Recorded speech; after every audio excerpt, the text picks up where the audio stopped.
From the kingdom of Tirasleen to the lands beyond the Shattered Sea, all the villages underground of the Nelwynds, and the dreaded lands of Nockmaar. Yes, we are back in Nockmaar, and we will be talking about that. This is Casterly Talk for Willow, Episode 3, Chapter 3, as it is officially called. We open up our storybook here once again.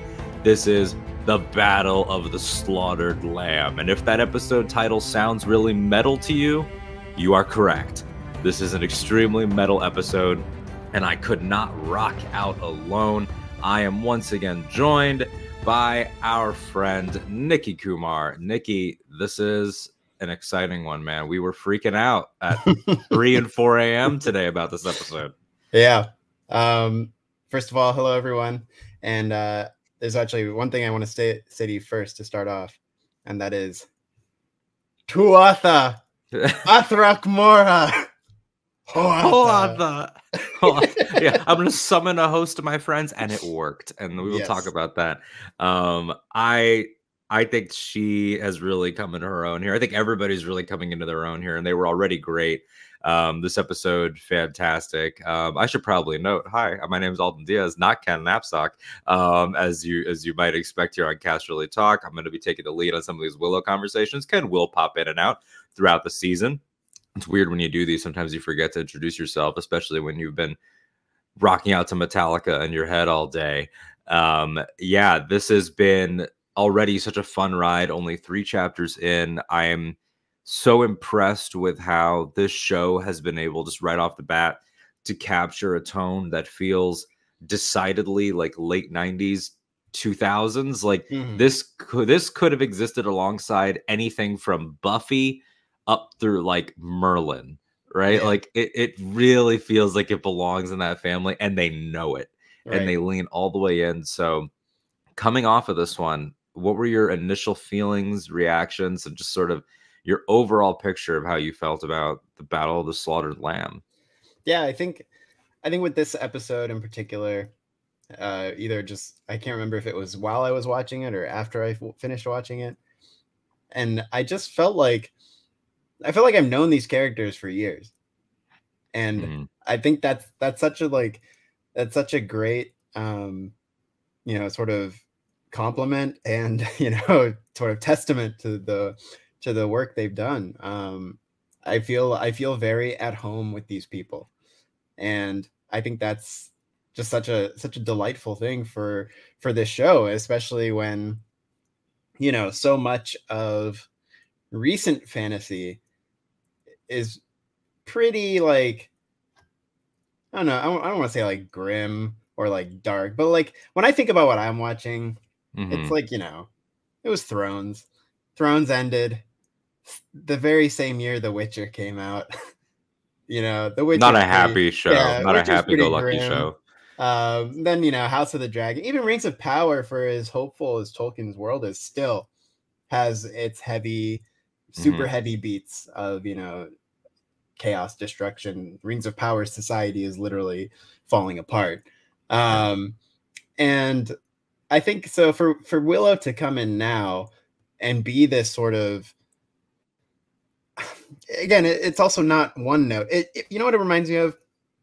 It feels like the Ted Lasso of fantasy, where it's not devoid of conflict. It's not, it's not, lacking in people out to do bad, but there is just this thing about it that is like, it just feels nice, actually, to watch.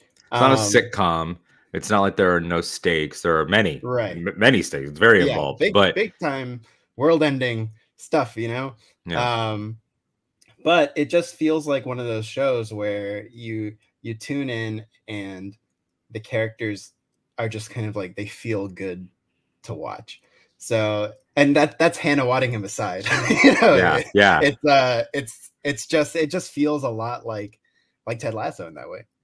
Yeah, the Hannah Waddingham appearance was wonderful, and we'll talk more about her and that whole scene, which was very Tolkien-esque, and like, hey, we're gonna veer off into the woods, and there's these people. Why are they there? I don't know. Like they're just there for character and to flesh this world out and everything. And I think that the show is so self-aware in its comedy, but also in what it is. And I think it knows that it was coming into a landscape where, you know, Star Wars is fantasy that's often very light and hopeful and campy, but it also, again, it has a heaviness to it. Rings of Power is a good thing to talk about in terms of the fantasy landscape, because that was a big, hopeful, bright, and shiny show. But you're right, it's also the coming darkness. It's very heavy.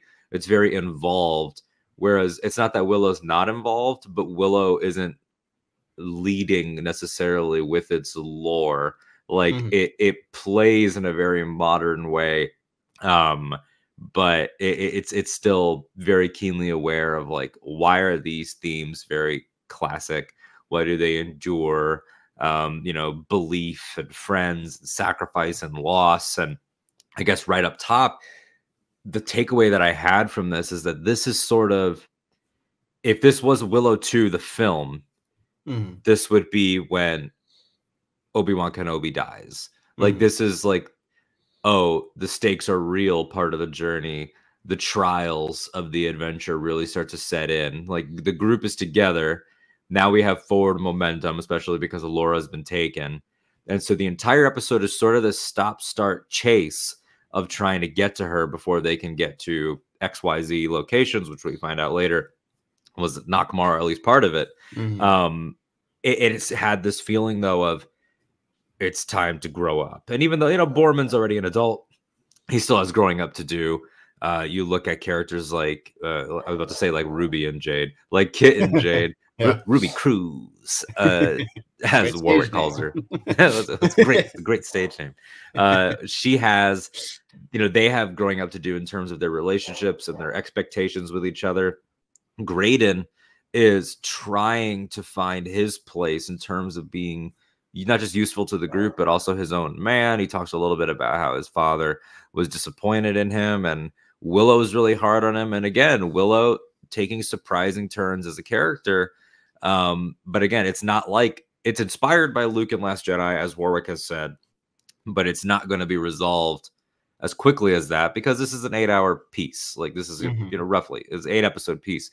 It's going to be more decompressed. So Willow has moments here where it's like, you're just being mean. Like, he was just straight up mean to Graydon that one time. But then again, the context starts to unravel a little bit more. And you're like, oh, he might be on borrowed time, a borrowed amount of ability, a set clock. Like, there's borrowed things, mojo. borrowed mojo. There's things about him that we don't understand still, which is an interesting way to approach it. Because again, so many legacy sequels are films.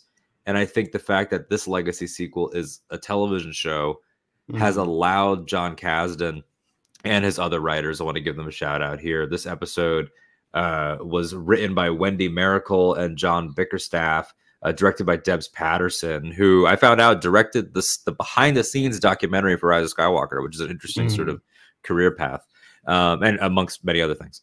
And for them to say, well, if we're going to do a legacy sequel as a show, we don't need to status quo our hero very quickly, like boom, boom, boom. Yeah. It's not like Han Solo or Luke or Maverick, you know, in Top Gun. Like, here they are, they're back, and this is what's going on.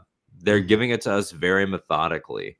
So sometimes I can understand a little bit with some of the people, some of the past stuff, like Borman. I think there may be like, there's still a little bit of that TV, like, he's saying only things to get the scenes. There's a little bit of that with him, but he's so charming and such a cool character that it's all really working for me as on top.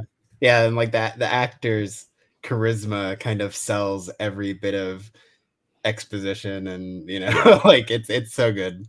Amar Chadha Patel as again Thraxus Borman, which we've talked off air, how amazing these names are. He's got a really interesting charisma where he sort of has to be that rogue that's going to have to make a choice, and he's still not showing all of his cards. In fact, he's adding cards that he's hiding. In this episode, he's sort of playing, he's helping Kit, but he's also playing his own game.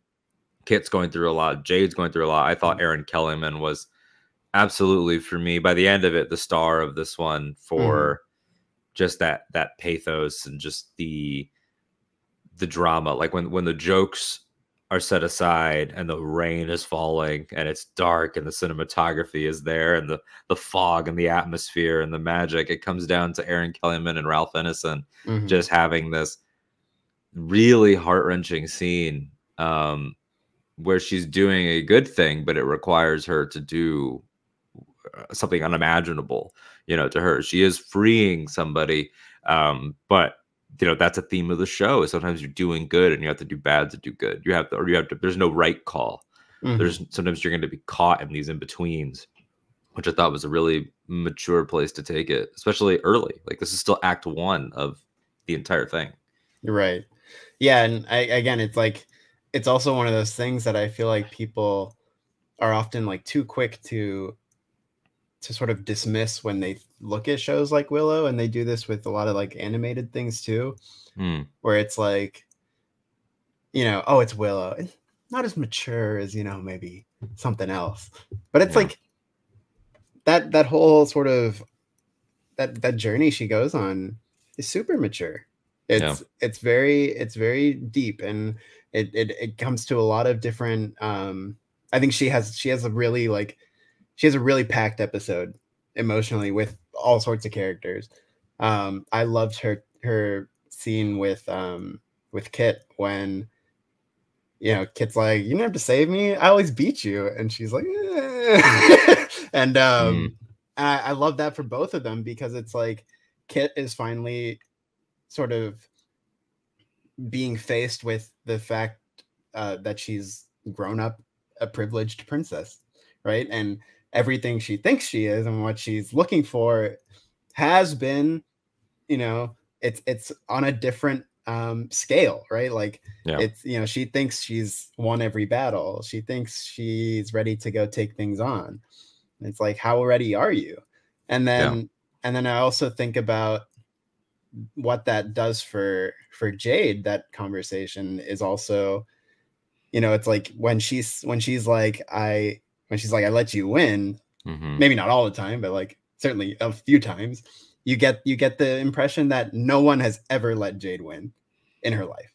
Like she has had to fight and earn every single thing.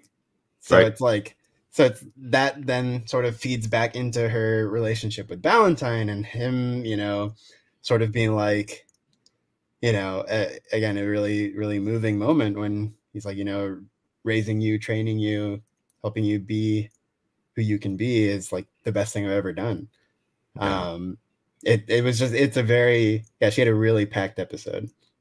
Yeah, it's very affecting in that way of, if the show is so much about young people, and it is, like I said this on Twitter, like, and I believe I want to credit this correctly. I believe it was Anthony Breznican that said this about The Last Jedi, that all Star Wars is about growing up, but Last Jedi is the first one that's also about growing old.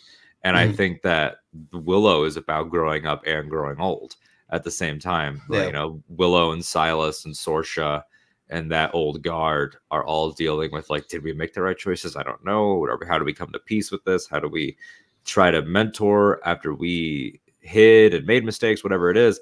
But these characters have to grow up, and part of that is unpacking where you're coming from emotionally. And like you said, like the princess stuff versus I was literally an orphan knight. My family was destroyed, killed, murdered, trying to get into this land, into the barrier, like she says in episode 1. It's like the rare Alden sports metaphor. Like she was like, Kit was born on third, and Jade was born like on the bench. Like she's like outside the stadium. It's like, and that perspective, especially in a romance, is really difficult and hard, because it's again, the understandable quality of everyone's viewpoint makes perfect sense. I think that's a really, really strong, I don't know if I would even call it a theme or like a literary theme inside of the story, but it's just John Kasdan and the team of writers doing a really good job at I guess, equity in the character building. I'm not sure, script real estate, start pulling out our terms and everything from screenwriting 101. But that The entire want and the idea, need. yeah. Wants, needs, save the cat. The entire idea of like everybody feels like they're getting a lot of tender loving care in terms of, I understand your viewpoint. I understand your viewpoint. Even Borman, who's being selfish to a degree. And again, if I have one criticism in a negative way of the show, I do think that sometimes he's a little bit frustrating to watch, but I think that's almost intentional. So it's almost like, is that a success on their part? Yeah, possibly. Like when she says, "Tell me about my dad," and he's like, "Well, I got to do this first, and I got to give you backstory," and then she presses him again, "Tell me about my dad. Tell me about my dad." And he's only giving really dodgy answers. It finally has that breakthrough moment where even his perspective becomes understandable, and you start to see in all the characters the themes, and with him, the lingering spirit of Mad Mardigan, which is a spirit, by the way, that also lingers on Twitter now. I love seeing Val Kilmer tweeting and retweeting things about the show. It's like, you seem a little involved, buddy. And we're not gonna talk too much about some things that were glimpsed at the premiere. We're not saying that Matt, but we do know from John Kasdan interviews, yes, they worked really hard to work him into this. So friend of the show, Ash Crossan, talked to John Kasdan, and he said, like, Mad Mardigan, they wanted him here, the real world situations of COVID and life and all that, but that he was being pushed a little further down the road, but that he would still be a presence. And it works really well for the Borman stuff. Again, in terms of those themes of growing up, like, Borman considers the rest of them to be kids, but he's still a young guy, and he was this guy's squire X amount of years ago. He's almost this mixture of cynicism and hope, where he's trying really hard to be cynical, and you could tell that being cynical is easier in the same way, which is something that I think that George touched on a lot with people like Han, like those types of characters. But even in his cynicism, his logic is still really hopeful and reverential. Like, Kit she doesn't say it in these terms, but like, did you see my dad die? Like, what do you know? And he's like, no, I just know that if he was around, like, things would be better. And it was this weird way of saying, like, oh, you're sad. Like, that's what you are, is that you're sad and you are alone. That your hero is gone. I think what's so interesting about Borman is, I think part of it is totally by design in terms of the teasing of it, kind of, because it's like, we don't actually know why he was locked up. I don't think we do. Do we? Did they? I think they allude to like thievery or something like that, but we don't know. But he's definitely getting some sort of special treatment. I mean, he still talks to the queen and things like that. So that could be like the cover story for why he was locked up. But I bet there's a lot more to it. Obviously, the fact that Saoirse goes and talks to him in his cell is, I think, a big hint that there's a lot still under the layers of this guy, and the fact that he takes the little, was it the Lux something, I forget, the Lux Arcana, I think it is, and he hides that away. It's just it's great. It's just great, like, character stuff in terms of making people on the same side with the same goals still diverge and clash against each other. So it's going to be really interesting why he snuck that one in for himself. And to open the episode that way, we're opening it with Borman telling the story of this old king, I believe Thul, whose mother was a fae, which I guess could be fairy, could be any sort of like mystical person, and depending on the mythology you're looking at. And the Chimerian cuirass was created, but it can only be used in conjunction with this key, this Lux Arcana, that sort of locks into it and turns. I just on a world building note, I like that they've taken Willow to the place of, there's technology that makes sense medievally.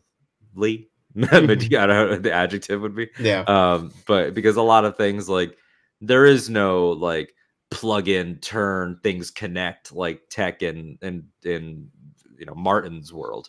That that's not a thing. So to differentiate it a little bit more with some of that was a lot of fun. Give it a little bit more of its own identity. But we start there, and right off the bat, it's again, that was somebody's mother trying to protect their son. That's why the Chimerian cuirass exists.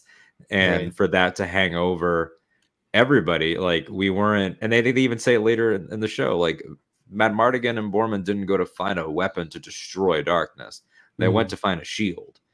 That's effectively what it is. Like it's a magical breastplate, I think, as Kit calls it here. She also drops the phrase "the veil of boobs" in this episode. Like Kit is very aware that she's in a fantasy and is not necessarily enjoying it. Reverse Dinjarin.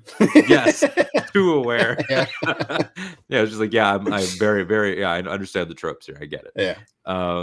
I think it's interesting to set us up there. Hope you start to talk about the big ideas and get more into it. How did you feel about that prologue and about sort of the setup of we're not looking for, I think it's my takeaway, very in line with the original film. The original film ends with, we're just not going to give up, and we can't defeat Bev Morta in the first movie, right? We don't, we lose. But Willow just stands up again and pulls a trick and is able to survive, and she beats herself. Here we're looking for, we're just looking for a way to survive. We're looking for a way to defend. I think it's very on brand and very George Lucas. Yeah, I think to your point about the technology, that's something I also noticed when that sort of like went on the cuirass. It was I was like, oh, that feels unique. Like that doesn't feel like anything you would see in another sort of fantasy, like the big tentpole fantasy thing. So that was kind of cool. And then I guess when I think about like the idea of the Chimerian cuirass, like as well, it also just, I keep getting this feeling of like it has this Holy Grail aspect to it. Like, and when I say Holy Grail, I mean specifically Last Crusade Holy Grail. Like there's a trade-off somewhere in this, right? Like you can't just go claim it and make it okay. Like so honestly, like when I think about how they set out to go get it for good and for another sort of like Lucas idea, never for attack, only for defense kind of thing. The idea that they went to go get it for protection as opposed to exert force, I think is an honest thing. And then the fact that they don't have it and one of them's lost to whoever knows where means it only just increases my suspicion of the whole deal. Yeah, and the fact that Borman said like that was the whole little episode 2, cliffhanger line, at least of their arc, or of their ongoing conversation, was like, oh no, he found it. And then now we know that Borman at least had the other piece. So we're not here on Casterly Talk to do a lot of fan theories and stuff, because the problem with that is that you end up looking like a doofus a week later if something is unveiled. But it immediately does raise the questions of, did the squire take one piece and the knight took the other, and that's why they split? Is that maybe it was on orders? It's like, you need to make sure this can't be used by anyone but us. I'll catch you later. Trust me. And then he doesn't. Who knows what that situation is? Maybe that's why Borman is in prison. It's like, for failure to serve Madmartigan, he didn't return and you did. Like, that would be really interesting. I'm not sure. But I found that all to be really compelling. And to continue the discussion of that theme, this was, I think, if you told people, and they did tell us, Star Wars Celebration Anaheim this year, 2022, we're doing the Willow show. Here's the trailer. And we were all like, whoa. I think an initial gut expectation, as was that we were going to see Willow be the Great Sorcerer. And 2 episodes in, we had not yet seen it. And it was sort of like, is he okay? What's going on? There's a little bit of mystery here, and we'll talk a little bit more about it. In terms of the theme of insecurity and Graydon and Jade sort of being like, something's up with him. But I don't think it's a coincidence at all. It's very in line with what Ron Howard and George did and Bob Dolman, and carrying it all the way through, that when Willow finally does go full Gandalf, you know, full Dumbledore, full whoever you want to use, and slams his staff down and everything, it's in defense. They've asked him a couple times throughout, like, can you just levitate this? Can't you just do this? Can't you just that? Can't you just make food? Can't you just, like, all selfish things, all things out of laziness or out of wanting to just, like, use magic willy-nilly. But it's not until extreme circumstances sort of force Willow's hand, much like a Jedi, you know, much like other people. Like Gandalf didn't just go around blasting people he didn't disagree with. He disagreed with, you know, like it took something like the Balrog's gonna kill everyone else if I don't stand here. I think Willow having his own slam the staff moment that at least obliterated the other two guards, but, you know, and also freed Valentine at least enough to die as himself. Right. Was an extremely powerful moment, because you can tell that Willow doesn't regularly do that, and I think that it made the moment feel more special and poignant. Yeah, I think it is interesting how, like, definitely magic has felt sort of on the back foot a bit. Even if I remember the movie correctly, we get like a good amount of Bev Morda pretty fast. And then, you know, it just sort of like establishes that magic is active, I think. Yeah. And with this, it's almost like, yeah, we see like the Gales and we see, you know, the idea of the crone, but it almost feels like good magic's very reserved right now. Yeah. And I think, yeah, like with Willow, sort of more, you know, like choosing to not do it. I think it's such a good thing about how he brought up The Last Jedi, right? Like he brought up this idea of, you know, of watching Mark take Luke in that direction. And you see that in terms of that same fear. I think fear is really driving Willow right now. Yeah. And that's the lesson Luke learns by the end of the film. And, you know, I think Willow's still not there. As you were saying before, it was like, you know, we got to unpack this a little slower, with an 8-episode series as opposed to a film. Yeah. And yeah, I think so. Like Willow sort of like now opened the door to, you know, his ability to perform magic. But again, it's almost like, had Silas not taken that hit and everybody was losing, would he have even done it? Probably not. Yeah, because he was, again, his instinct is to run, which has been sort of which is a great comedy bit. But everyone get inside of the carriage. The carriage explodes. Fight. Never mind. Fight. Yeah. That was good stuff. They do a really good job balancing that in, which is a Lucasfilm staple, right? Like that's indie, that's Star Wars, that's everything. And again, very modern.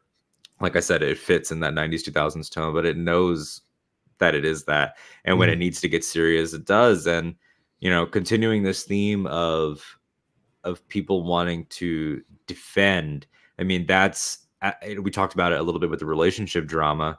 Like that's the genesis we find out of Jade and Kit's relationship, is that Saoirse asked Jade to train with her. She's like, yes, at first I was asked to train you and defend you, but then I grew to love you. You see it with I always am like, what am I going to call her? Am I going to call her Dove, Alora, Brunhilde? But with Alora, like she, out of just not having wanted to destroy people, she's just trying to get herself out of the situation. She burns that guy's face and is like, oh, there's more magic awakening inside me, as she starts to believe all of these people in some way were charged with the defense. Even Graydon, like trying to live up to his duty, is like, hey, protect my queen. And Borman's like, yeah, okay. like I'd rather seriously die 1,000 deaths than fail you. Yeah, It's such a good, again, that's such a good like fantasy thing used modern and used funny. Because again, the show does know what it is. I mean, we alluded to it up top, rocking out at 3 and 4 in the morning.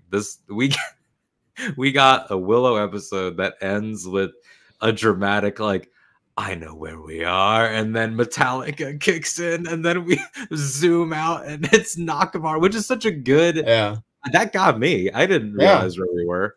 That worked really well. I don't know if you want to talk a little bit about that, just in terms of big moments.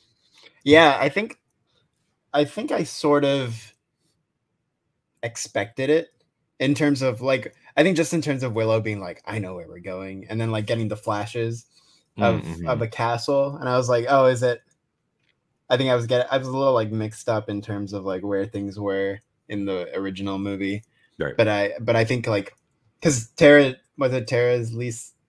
Selene is home now. Yeah. So that was the place where in the film they go, and everybody's like sort of encased in like, that's where they defended, and Mad Marty gets the armor and everything. Yeah. So like, I think I had all those like images, and then the flashes in this episode of a castle. It felt like somewhere we knew already, like we were gonna land somewhere.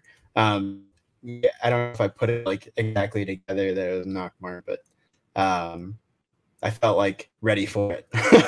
But yeah, it was cool. I think like once that little guitar riff started kicking in, I was like, oh, that's the way to close an episode for sure. And it's one of those things also.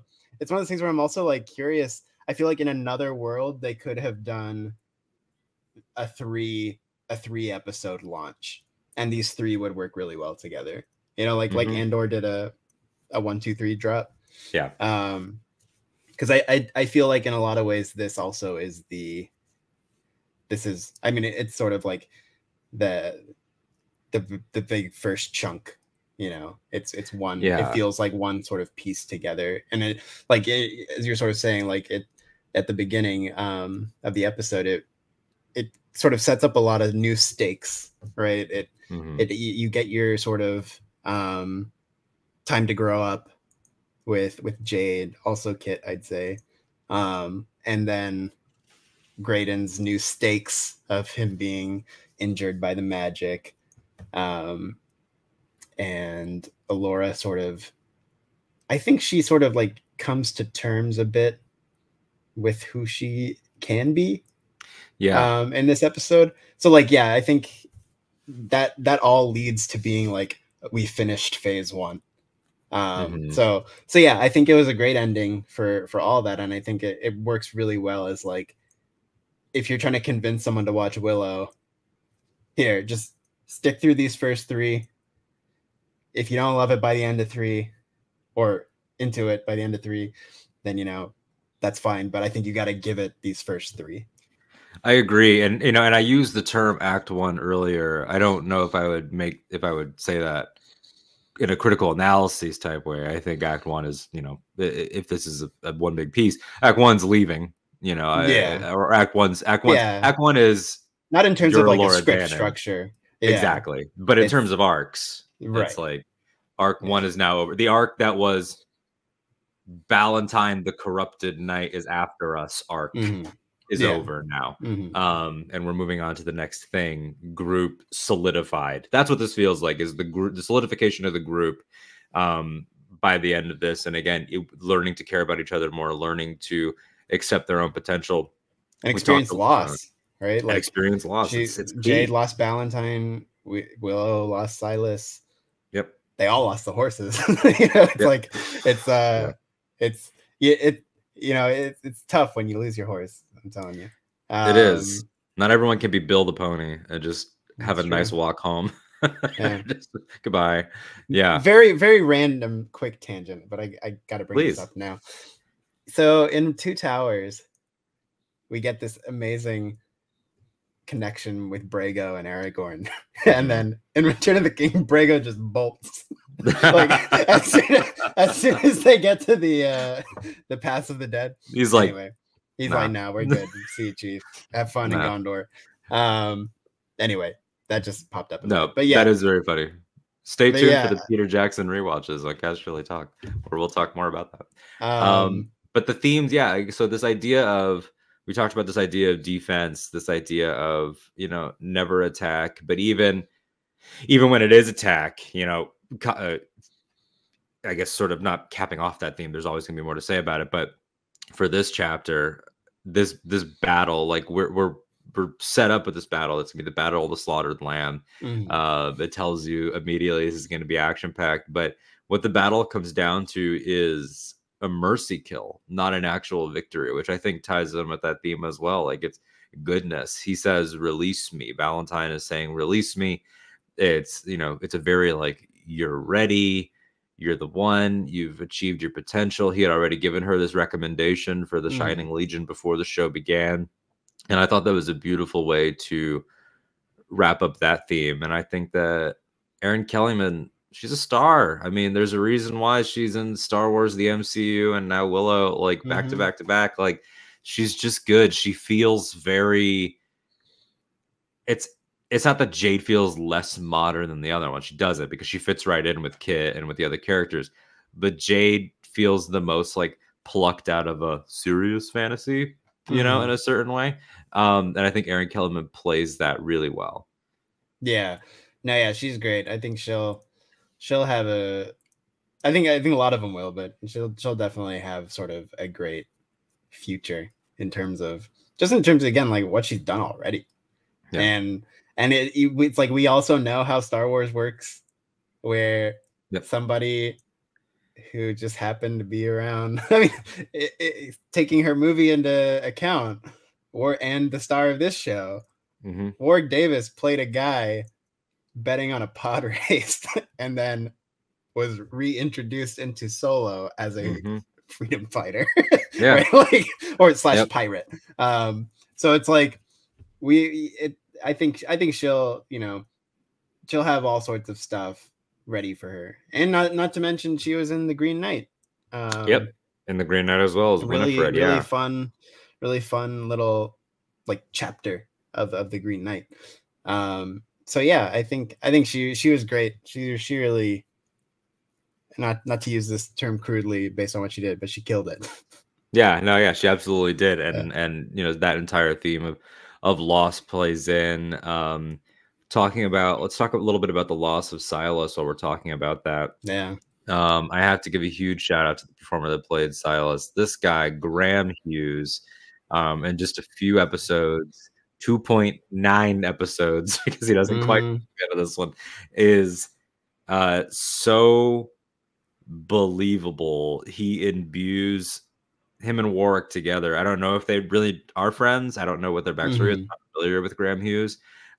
But you believe everything that they've said. You believe the trust and everything. I do wonder why Silas isn't just Migosh old. Like, that's something that I wondered about. Or maybe they wanted to stay true to like casting, and if they couldn't get maybe that's the what it guy was. who played him, it can't be him, or maybe he's. I'm not. Someone out there knows. Maybe the actor who played Migosh is retired or passed or whatever. But yeah, Silas is great in his own right. He's on a whole journey in this episode almost, where with me as a viewer, where I felt like he represented sort of this, like, again, the old guard, and like how we are not intimidated. We know exactly what we're doing, and not to an arrogant place, but just to a super capable place. But much like with, I keep wanting to call him Corin Halfhand, Case in the first one, like the old guard got complacent to a certain degree, and not that that applies to Silas, but they're being picked off narratively to force the young people to rise to their fullest potential. And I think that that's something that happens across all of these myths. And if we're gonna allude to other fantasies and stuff like we have with Star Wars and with Rings, the other a big one is like Fellowship, like how you lose 2 members right off the bat. Like it's a lot of loss that sort of shapes where the arcs are going. And for Willow to, he had to be pushed to leave home. Silas was there defending him. And it's like now another person has been lost on his watch. We don't get the answers as to what happened to his family, but it's sort of alluded to in unspoken ways. Right. And this was really, really impactful. And especially because, again, we're laughing along with this guy. Like when he's like, go shiv somebody, like earlier in the fight in the woods, like he's so likable that he almost had to die. Yeah. He had police officer in the movie that's about to retire energy. Right.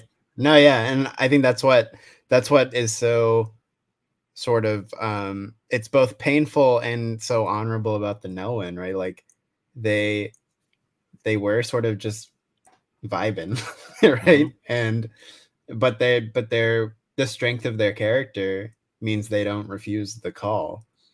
And so Silas could have just stayed at home doing whatever he was doing. Did he do carving? I think that was one of the things he was doing. I think so. He could have just sat at home and done that, but like he said, he's like, I went out doing what I should have been doing. That's protecting my friend. And like that is, it's like, again, their strength of character is that almost double-edged sword of, they're willing to put it all on the line too, when maybe they don't need to. And so it's like, I thought his death was, well, not, surprising. It's still a gut punch. Especially it's also just like, it's just violent. Like it's also just like dark. Like much like we talked about with the Gales, the show has a lot of light and a lot of levity, and it's very like wink wink, nudge nudge, very sexy, very cool. But when it needs to crank it up, the Gales are terrifying. When it needs to crank it up, like Willow's dream is pretty terrifying. Willow's fear makes you sort of as a viewer like question a lot of stuff. And then when it needs to hit hard, like with the death of Valentine, the death of Silas, they go for it. Like it's like there was a cutaway because they're not going to show the slash through this guy. It's not that hard, but we see the body drop and we see Jade grieve, and with Silas too, we saw him get launched up against these stones and just boom, he's dying. His bones breaking, like so but what I love is, like you said, the honor of these people. And I think, again, we keep coming back to George Lucas. I feel like I'm over on one of the Star Wars pods, but it's his, still characters created by. That's his themes that he laid out. Kasdan. We are in the world of Lucas. Yeah, you might be familiar with Kasdan's dad. He wrote some important stuff about some of these themes. He is always focusing, and his successors like JJ and Ryan and Favreau, everybody that has touched the Lucas properties understands or should understand to a certain degree that part of it is that the good side lets go, the dark side doesn't. Bavmorda, the Gales, the Crone, however they're connected, which is still ambiguous. Is Bavmorda herself the Crone? We don't know. Is Bavmorda in league with the Crone? Is the spirit of Bavmorda lives in their blood, as Sorsha said? But so that's all still ambiguous, but they are clinging to life. They are clinging to existence. They can't accept that things might be different, which is why they fear Laura Dana, because she could destroy them. Take something away from them. Take something away from them. But a powerless, small Nelwyn warrior with his few daggers is the one that has the dignity and the sense of self to say, no, I don't need to be healed. Just take this back to, I think he says Libby. I'm not sure if that's his wife or daughter. You don't need to know. You just are like, there you go. Like, just take this back. I had a good life. Tell them I had a good life and that I think I wasn't afraid. Which is just, like, I don't want to spoil other shows, but Rings of Power has a similar moment. That moment overall of the person that's like, I don't need that. Jane Foster had a little bit of that in Thor, both the comics and in Love and Thunder, of we have the clarity and we had the experiences that mattered. We don't need to try to artificially cheat this. This was a part of it. I was your friend. I'm still your friend. I died your friend. Yeah, it's like you said, it's like you have to understand these as the key like tenets of George's worlds, right? Like it is the heart and soul. I mean, on an Andor episode, we talked about it's one thing to see the ingredients of storytelling. Mm-hmm. This is the elements. Like Yeah. this is your periodic table of the construction of these ideas. To be able to let go, the selflessness, you know, that's it. That's what it all breaks down to. So yeah, I thought it was super powerful, and it's a shame to see Silas go, and especially when he was like, yeah, like he did have a great episode to be sent out on, you know. And I love the it's 5 against 1. He's like, I'm not sure how good. It's 4.5 against 1. Like, it's like really good comedic timing. Yeah. And I think that's a perfect. Unless you have anything else to say about Silas before we.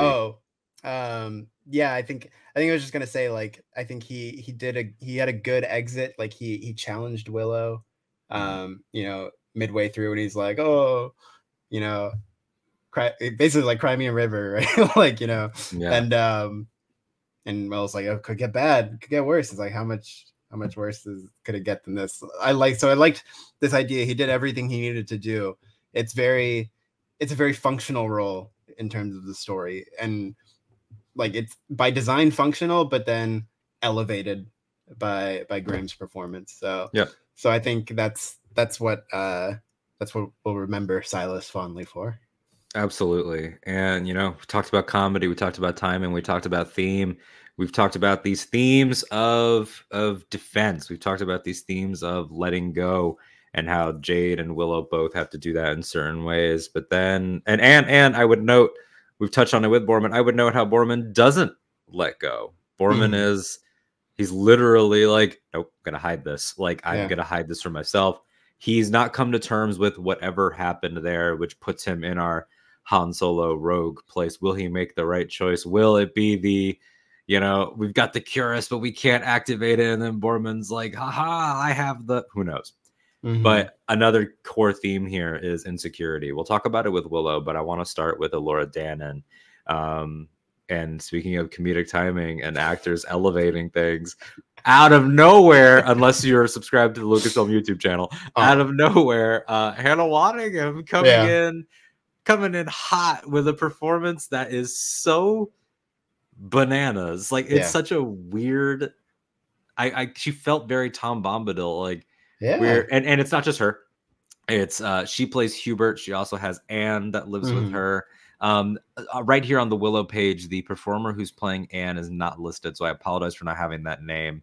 I will have to look it up after the fact, or maybe while you're talking, I'll look it up. But yeah, I thought that their inclusion, because it's all like Elora's running, she manages to free herself from Valentine, and she cuts her ropes, and the forest is all dark and disorienting, and the cinematography is very weird. There's like some Dutch angles, some focus stuff, and then all of a sudden, boom, clarity, and they're just like, hey, and it's so intentionally abrupt that I loved that tonal shift. It's almost like, is it a dream, right? Like, it's so weird, because it is so set aside from the reality, right? Like, it's dark outside when she runs into the forest, and then there's this just sunny patch, right? And these two gals eating mushrooms, right? Just eating mushrooms, chopping wood, eating mushrooms. And yeah, like Hannah Waddingham, it was so, like, I don't want to say jarring, but it was like, it took me like a few lines to be like, wait, is it? I'm like trying to like peer under the hat. Like, is that her? And it is just, it's like, it's one of those things again where like she's come a long way from Shame Septa ringing the bell. Septa like, Mela, she has an ability to pop up in lots of things relevant to us. She's a Ted Lasso mainstay for the Ted Lasso fans. She's a sex education recurring character Jackson's mom. Yeah, she's Game of Thrones. She's also has a theater background. She's done, I want to say, something Wicked or Wizard of Oz, stuff like that. So yeah, just seeing her have this moment of like, I love that she's got to the like, oh, it's her. Like, she's got that It's now. And not just, oh, it's her from Thrones. Like, we know her name now. Like, we know her. And again, she's, you know, fresh, probably upon filming Willow, fresh off a Emmy for, you know, best supporting actress in a comedy series. And I think that was super fun to let her be funny. Like, it's a very funny performance. Yeah. And so again, just to separate her from Septa Unella, who's not funny at all. No. Not an ounce of comedy in that whole sort of situation. To let her come into a fantasy world and just really go for it in a comedic sense was really great for her. And yeah, I think the whole chapter it felt again like a dream state. It was this idea of you know, Alora being so sort of surrounded by darkness of the circumstances, and then finding just this random thing. Like, we don't know why they were there, really. Like, we don't know anything. Like, who sent them? I'm almost at the point where I'm like, I'm not convinced they're actually dead. Like, I think it does. I think thematically it can work. If they don't come back, obviously. But it's also like, it's so mystical that I'm just like, I wouldn't be surprised if we see them again. Like, I just wouldn't. Especially because you get the slow pan down to Hubert's body. Yeah. I almost expected her to be like, kind of like in like to shout out to Sandman, another great fantasy show, sort of like Hobgadling or some like, or like Cain and Abel in Sandman, where it's like, oh yeah, Cain always kills me, but I always shake it off. Real quick, I did look up. She wasn't on the IMDb. It was weird. You know, these things are incomplete. We have to wait till the season's over to get everything. But I'm going to butcher the pronunciation of this name because I believe it is perhaps a Gaelic, perhaps Welsh. I'm not sure. You know, some of the languages where the consonants just throw you if you're American. And Welsh is like only consonants. Yeah. So her name is spelled Caomhe, and her last name is Farron. So Chowme Farron. Somebody please educate me and let me know. Also, she's a musician, so she had sort of like the silent role. Like, they were sort of did like a Penn and Teller bit. Like, one of them is silent, one of them doesn't stop talking. I think that you're right. Like, the mystical quality, it works thematically if it is the one and done situation, but it also works if they want to make them recurring. That'd be a lot of fun. But what I really love about it is, you talked about it earlier, you touched on this theme of like, if like, how are we going to reach our fullest potential, especially amidst insecurity? And it's sort of been there throughout all the stories. And with Alora, you know, by the end, she starts to believe in herself a little bit more. She makes that big, like, you're playing Dungeons and Dragons, all your friends are dead, you got nothing, you just do a Hail Mary dice roll. Like, I'm just gonna do the one plant spell I know and see if something different happens after she doesn't burn that guy's face, because she's starting to believe. And that's the first time, even if she doesn't think it herself fully. What I love about Hubert and Anne is that they say, well, we'll answer the call, you're supposed to do this, and we will fight for you, we pledge. They pulled the Brienne of Tarth, you know, like, I will from this day till my last day. It was so beautiful, and I think that made it real for her, that they died in her service, even if they were only in her service for a few minutes. That was her, you know, she didn't have the friendships that, you know, Jade had with Valentine or that Willow had with Silas, but it was like, all questions of whether or not this Alora Dannon stuff matters to me, Brunhilde, the kitchen maid, are now settled, because the blood of at least two people is directly out my hands now. Yeah, I think it's also the sort of thing of like, she is the true empress, right? And it's this idea of leadership and how you handle it. Because I think Valentine's like, because of your mistakes, your foolishness, they're dead. And it's like, for Alora to be a leader, she has to say yes, right? Like people are going to follow me, and they're going to fall. in service of what I represent. And it's something that she has to, or she was forced to really reconcile with. And because it's like, yeah, who knows where this story goes. I think it's gonna go to a pretty big place. I don't have like an image of Elora leading an army, but I'm not saying that's like out of the question. No, and, it's not.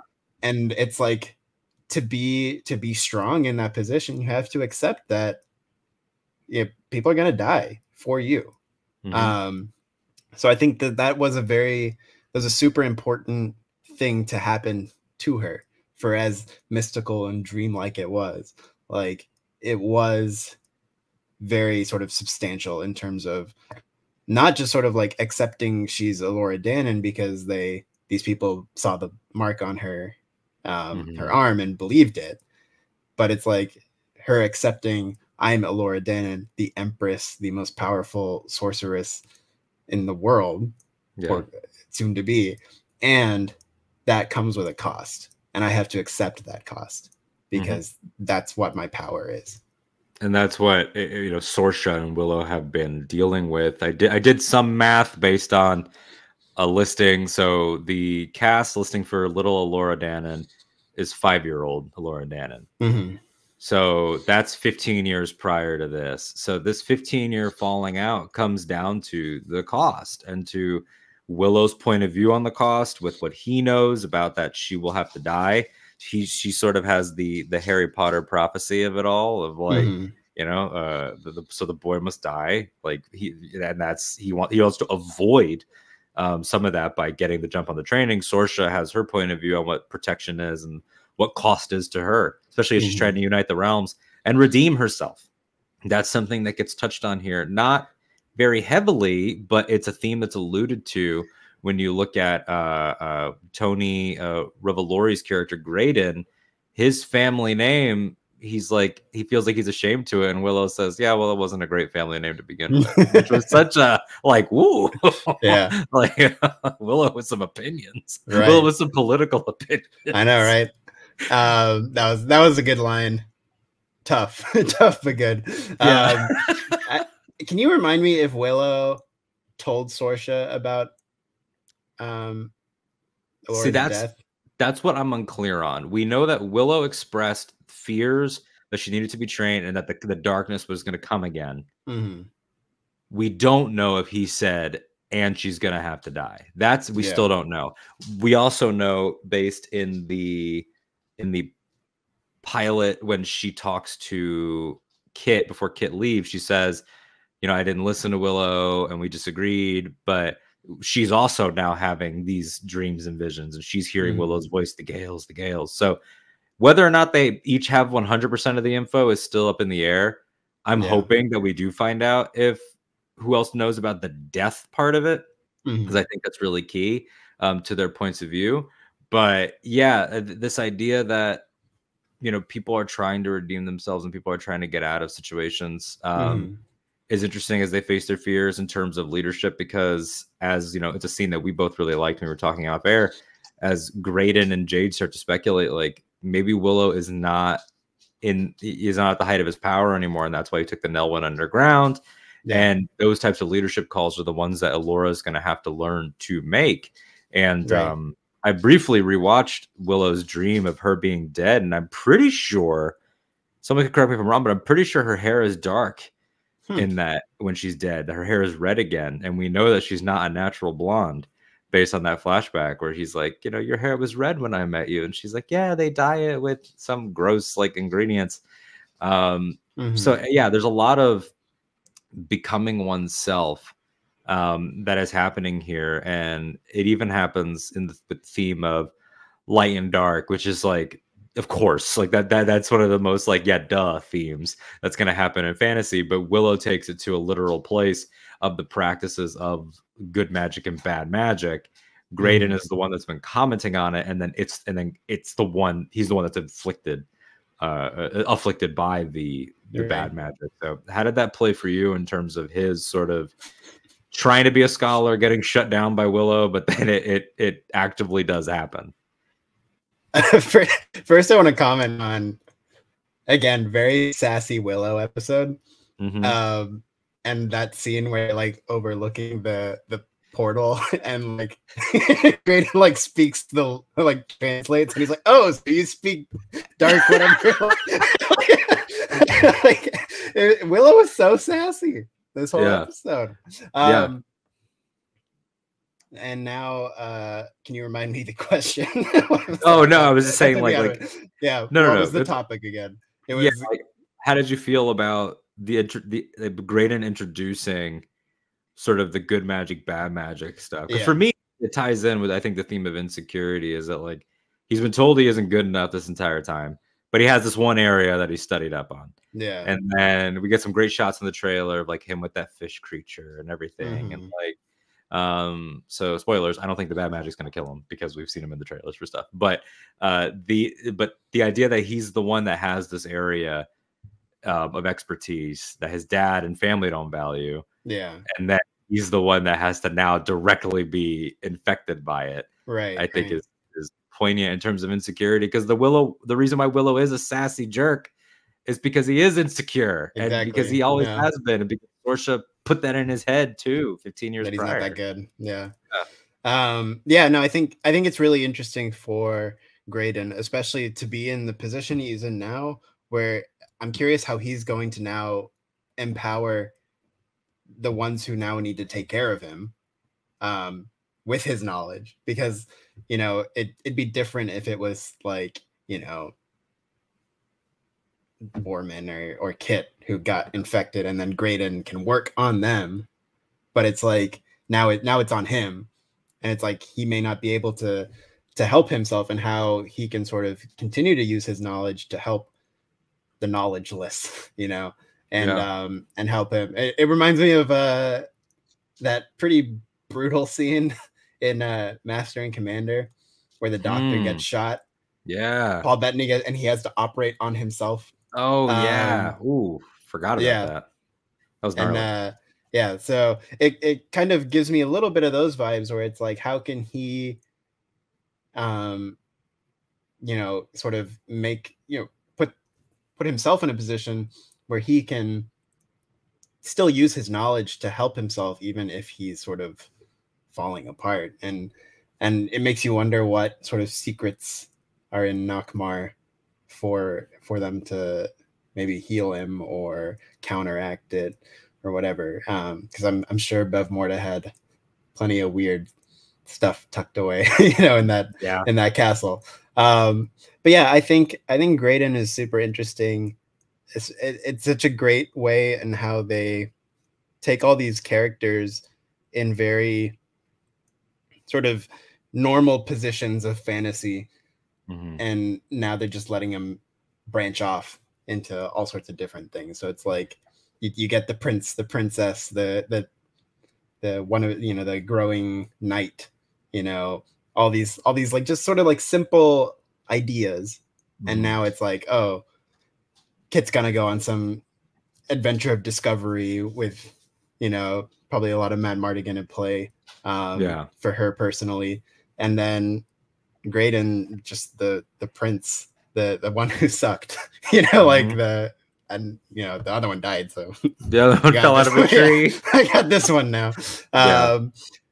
For him to go on what is such a magic heavy sort of journey, I think is super fun and interesting. Great stuff for the actor to dig into. And I think it's super exciting. Obviously, we like you said, we know this will not mark the end of him. Whether that's something that gets delayed, who knows? But he's gonna be active, and I think with him, the question for me is like, how will he sort of encourage the others to not just rely upon him translating, right, but to be like, you can do this because I need you to do this. I'm going to try to arm you as best I can.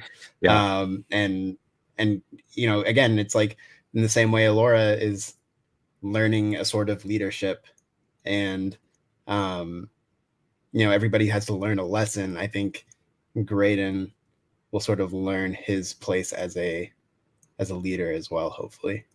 I agree. And I think that in terms of learning the potential of yourself is one thing, but also letting go of your arrogance and seeing the potential in other people is a big thing that Kit has to go through, and Willow as well. I loved the moment early of looking for Allura where Kit sees the brand new tree. Yeah. The little tree she grew. She's like, like, because that confirms, like, yeah, Kit, she is special. And yeah, it's like you didn't want her here, but you are also like, for as arrogant and as frustrated and, you know, and as trapped as you might feel as Princess Kit Mantalos, like, if you're gonna be everything that you want to be, you know, in your heart, like, now there's proof, and you already kind of felt it, but like now there's proof. And I think that similarly, in terms of seeing the potential in each other, that's what solidifies a party.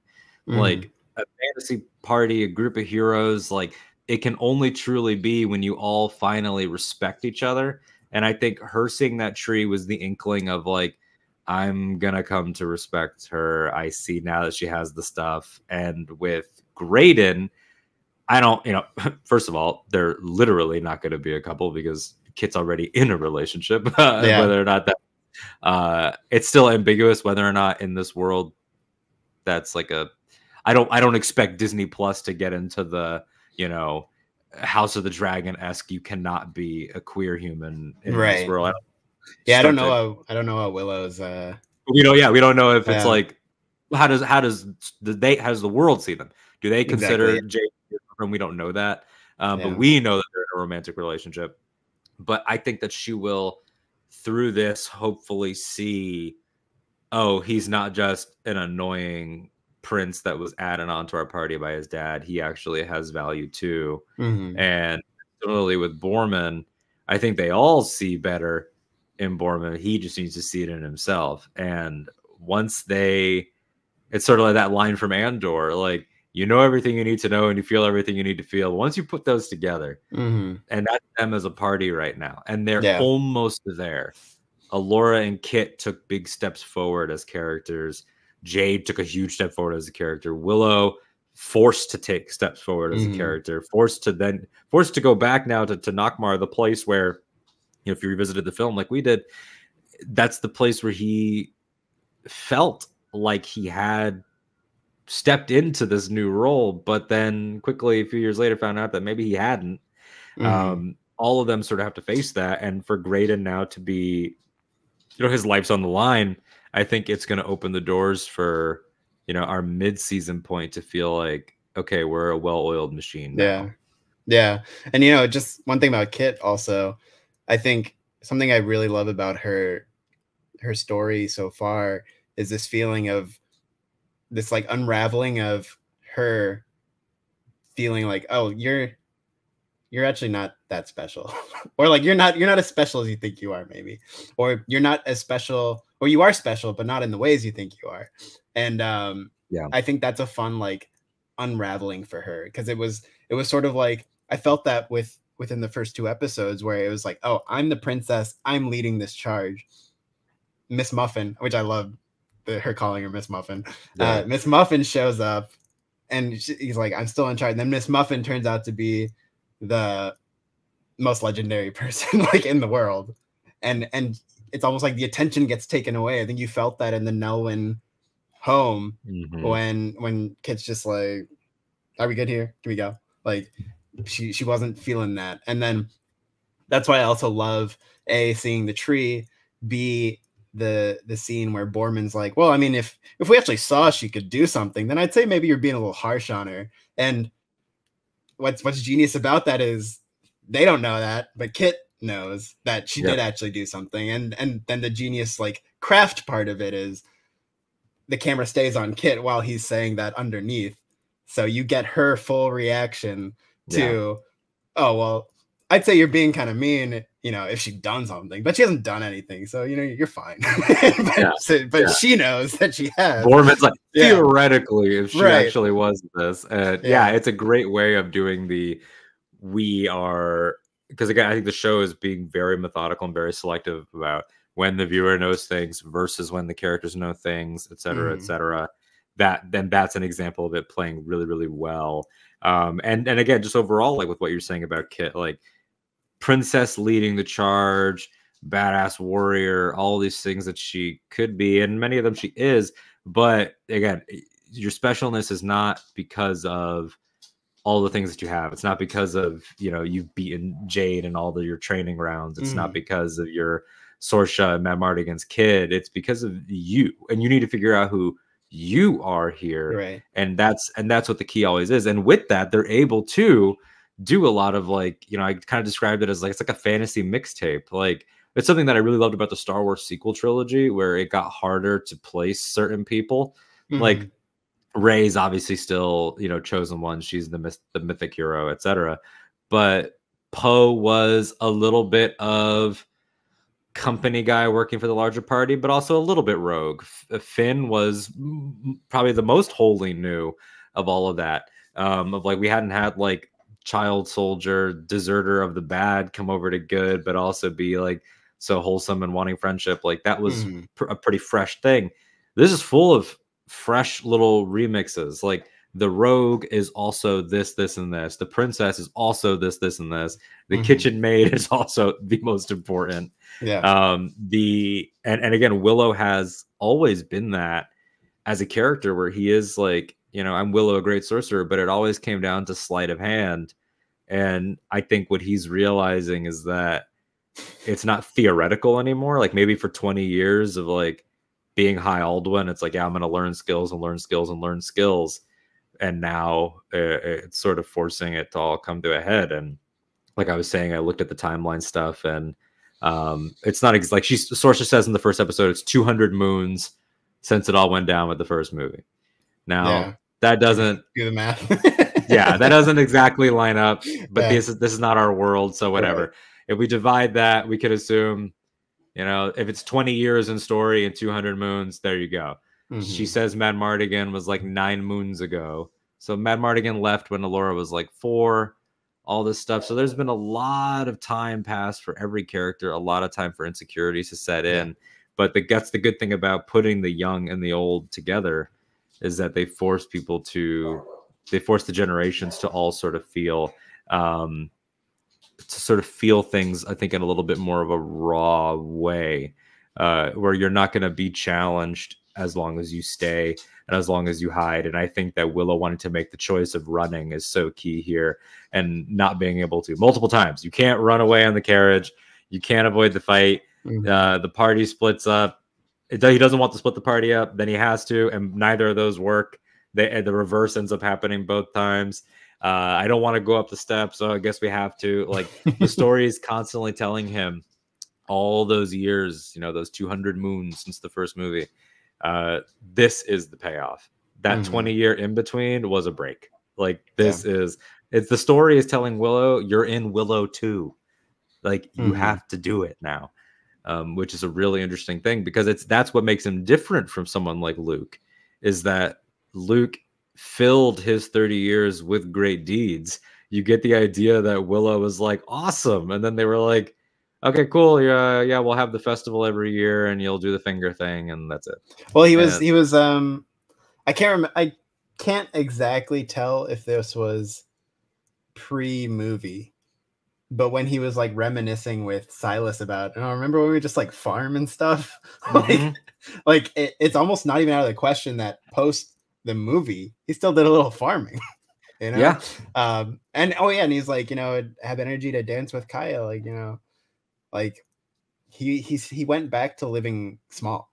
Like, he didn't go stay in castles and have a big keep. And he became the default mage, wizard, sorcerer by process of elimination, which is a crude way to say it, but like they were like, Razel's gone, Shalindra's gone, magic's diminishing, and I think that his self-expressed theme of this will go away if we don't nurture it is interesting. And you have to wonder how much of his insecurity, like Kit's, like Allura's, like Borman's, how much of that is coming from a place of, did I nurture it in myself and now I can't hide anymore? The person who took his people underground now literally has to climb steps to end this episode. after his buddy from the underground is dead. Like when you lay it out in like those really just brass tacks symbolism terms, it's like, oh, what's going to take us to the next part of the adventure? Actual steps that are scary. Like that just feels right. And also very Tolkien, you know, there was the steps of outside of Minas Morgul and like all those stuff. So it's very atmospheric. And yeah, I think that's everything major. Is there anything else in the episode that we're forgetting, or anything that you wanted to cover that? Yeah, we need to talk about were rats. Okay. The were rats thing I thought was going to be a throwaway dialogue gag. I wish that I could have. We don't do reaction content, but just for my own sake, I wish I could have had a camera on my face when I saw it. It was glee. The fact that it was not just a practical creature, which Lucasfilm always rocks with those. Neil Scanlon's on this show, but it was the fact that it was done in stop motion. It was just so cool. Yeah, loved it. I loved how they didn't actually like turn out to be a huge deal. Like they reminded me a bit of in Princess Bride, the oversized rodents or whatever. The rodents of unusual. That's the one. Unusual size. Yeah. Yeah. And like, so like sort of the same deal of like, once you bring it up, you kind of need to see it. And then also like, it didn't turn out to be this huge thing in the end. Like they didn't cause that big a problem for them. But I did love the use of the glowing eyes as sort of like just a way to make them scary, but not necessarily like a huge hurdle for them. Like kills the one and then they get out and then they're just like, oh, let's just bounce, right? Like but the way they use sort of the glowing eyes in the dark to make them really feel surrounded was both like minimalist and fun, and then the effect itself was really cool. It felt like a great Willow throwback to the sort of dragon monster in the movie. I agree. And throwback's the right word. Like this show balances old and new in really strong ways in terms of like how you will have, like we said, doing the mixtape of tropes, but also of visual styles, because it is really pretty. You know, they're in Wales. This wasn't a show that was shot on the volume. It's a combination of sets and locations. And let me tell you, at the premiere they showed it like on the coming up this season of Willow. Oh yeah. Which to my knowledge has not been released yet, but I'll just say there is a lot of VFX. Like there's some stuff that is like big time ILM going like, crank it up. Yeah, so it's gonna be a lot of everything. We're still in the early, like close to home sort of stages, which excites me. And that's what I was going to say is like atmosphere. The show does atmosphere so well. We build up to like, oh, there's this inn called the Slaughtered Lamb. And then we get there and it's completely destroyed. And then the rain, and the fog, and the darkness. And it all really felt right. And the fact that we could have these really dark scenes along with the scene with Hubert and Anne, along with the scenes of, you know, the flashback with the Chimerian Curus, like these locations feel different. The levels of technology feel different. The cinematography feels different, but it all feels really one, which I think is really exciting. And I wonder if flushes out this world. Yeah. I wonder if Variety is going to hound out the cinematographer to say that the scenes were too dark. The Willow fight was too dark. And then we're going to have to argue again. Like, it's your TV settings, which by the way, again, it's also like TV settings. Your TV settings, but also like maybe hear me out. What if there's thematically dark things going on and almost the experiences might be enhanced, or at least intended to be enhanced by darkness on the screen. Maybe the lack of clarity in the character's souls comes through the lack of clarity of vision. Nah. So like I'm just throwing it out there. I'm just throwing it out there. They obviously messed up. No, you're so right. And it's you just, and I, like, I'm so tired of it. I'm sorry you can't see it. That's kind of the point. we sass and we're sarcastic about it because we are tired of it. Especially like, remember, Game of Thrones season 8 was 3 years ago, more now, almost 4. That was that it keeps coming back, like perhaps. And you would think after Obi-Wan Kenobi did like such great things with like killing the lights and like you would think people would get these choices, but they don't. And I loved that. I really did love, like, it should be disorienting to have youth and protection and comfort taken from you. The fact that she puts on her knight's, mask helmet to, I don't know, it's not a full helmet, I guess it would be kind of it's like a drop down cowl type mask.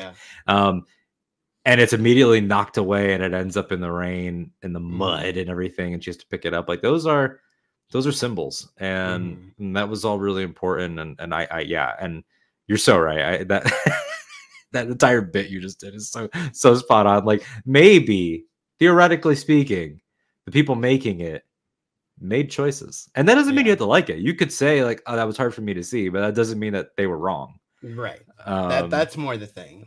Yeah. And like, not to go turning this into a House of the Dragon discussion, but I think of that one that caused so much. I think it was Driftmark, the beach scenes that caused the distress this time. And my first jump was to Macbeth when he says, "Stars, hide your fires, let not light see these dark and deep desires." And the darkness is around Rhaenyra and Daemon consummating.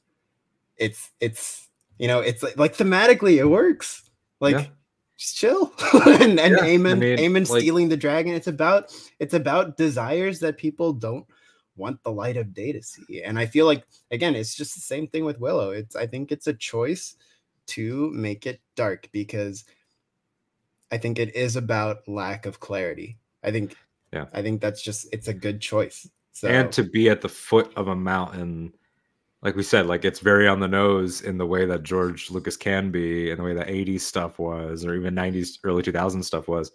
To be at the foot of the mountain, in the mud, in the rain, in the dark, even if it's not desires, there is still stuff that we didn't want to face, and it's going to creep up on you in darkness, and it's going to like having to face Valentine, having to face the crossing into adulthood, Willow having to face you can't run, like that's stuff that the light of day, in the carriage, cracking jokes, she throws up on you, like that's when that stuff it's easier to push away. It's what you find in the pit.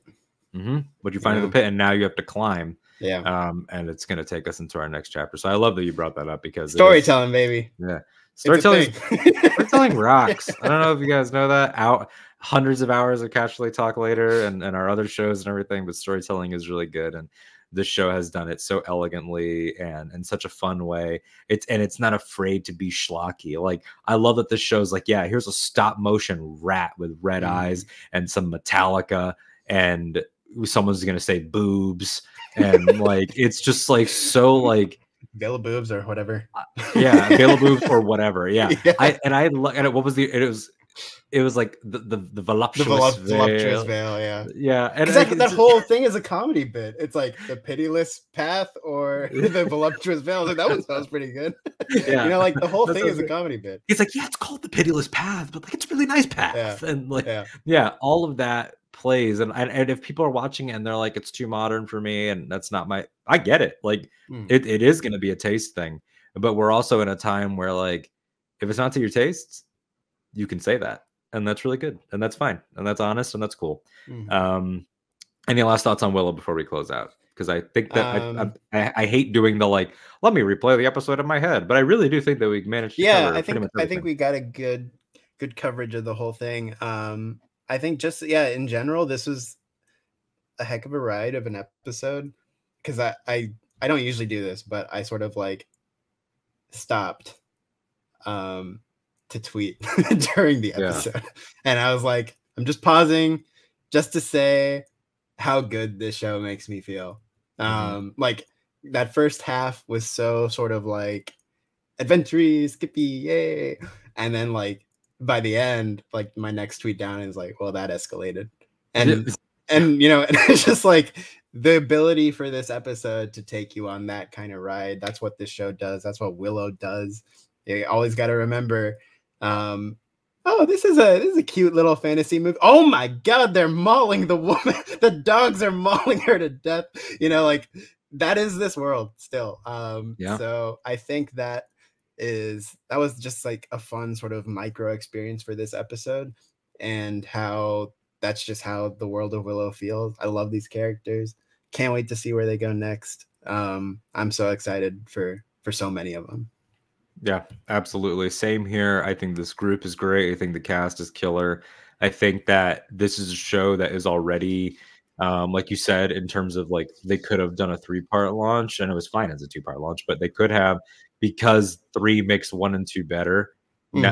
More context on Borman, it's all playing better. With more context on Willow, it's all playing better. And I don't want to rush through the season, but I cannot wait to watch like the movie and then all 8 episodes again of the sequel. Yeah. And it's going to feel really good. So as we close out here on Casterly Talk, why don't you tell everybody where they can find you tweeting about Ruby Cruz?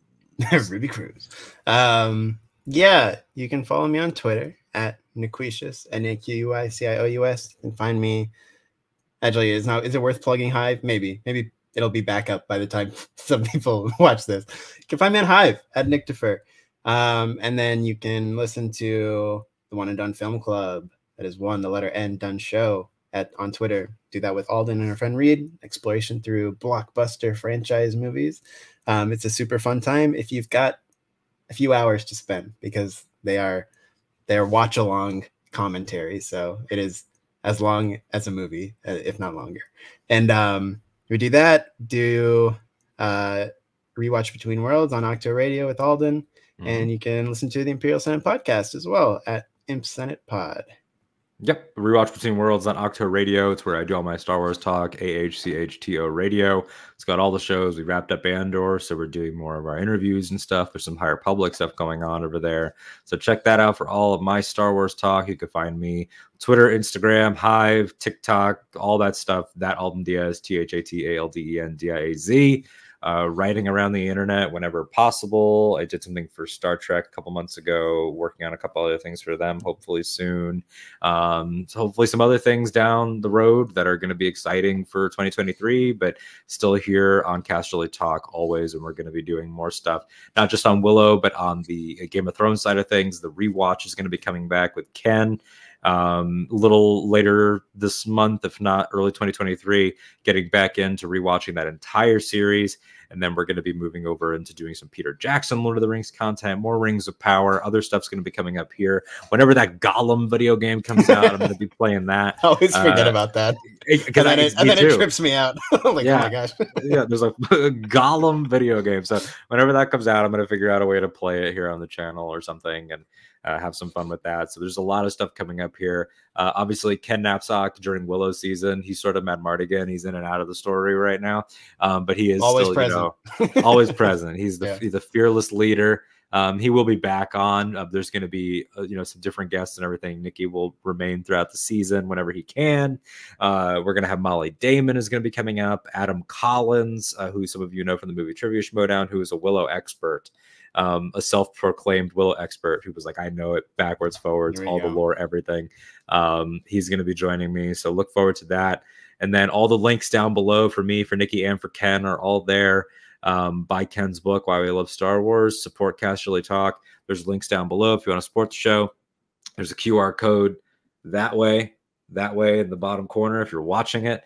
It's so hard to do this when you're reflected in cameras. Right? You feel like such a doofus. And then at Casterly Talk, Twitter and Hive as well as Facebook. So as for right now, for me and for Nicky and for this wonderful party of characters, but especially my boy Silas, pour one out for Silas this week, everybody.